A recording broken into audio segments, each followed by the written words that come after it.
मेहंदीवाल्यांनी end टायमिंगला टांग दिल्यामुळे माझ्याकडे फक्त 2 ऑप्शन उरले होते.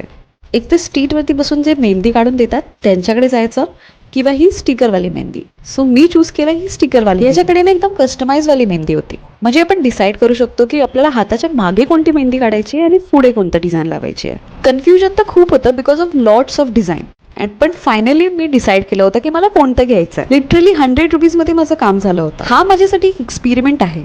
जर तुम्ही पण हे ट्राय केलं नसाल तर तुम्हाला आज मी रिव्ह्यू देणार आहे की हे कसं टर्न आउट. हे काम तुम्ही एकटं सुद्धा करू शकता, पण माझ्याकडे माझ्या हक्काचा माणूस असल्यामुळे विचार केला त्यालाच कामाला लावू. आणि तो बिचारा एग्री सुद्धा झाला, ते पण हसता हसता. बिचारांना माहितीच नव्हतं की याच्या मागे आता किती स्ट्रगल आहे. फर्स्ट ऑफ ऑल तुम्हाला ते पार्ट मध्ये कट करायला लागेल, कारण की ऑब्व्हियसली त्याची डिझाईन आणि आपल्या हाताचा साईज थोडा डिफर करतं. मी ह्या हिशोबात होती की माझं काम झटपट होईल, पण मी विसरलीच होती की माझा मेहंदी रंगवणाराच नवीन आहे, नया है वह. 1 तास झाला, 2 तास झाला, almost 3 hours.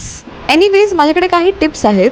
First of all, जर तुमचा हात ऑइली असेल तर हा स्टिकर तुमच्या हाताला स्टिक होणार नाही, म्हणून हात प्रॉपर वॉश करून घ्या आणि ड्राय करून घ्या.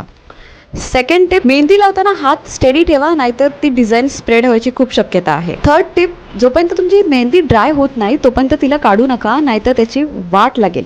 मला थोडा जास्त टाइम लागला, but still I am proud of my husband. He did it. हे खूप परफेक्टली टर्न आउट झालेलं आहे. तुम्ही हे नक्की ट्राय करू शकता. 10 आउट ऑफ 10 फॉर दिस जुगाडवाली मेहंदी. तुम्हीही कधी स्टिकर मेहंदी ट्राय केला आहात का? तर कमेंट करून नक्की सांगा की तुमचा एक्सपिरियन्स कसा होता. Bye, thanks for watching. भेटूया नेक्स्ट ब्लॉगमध्ये.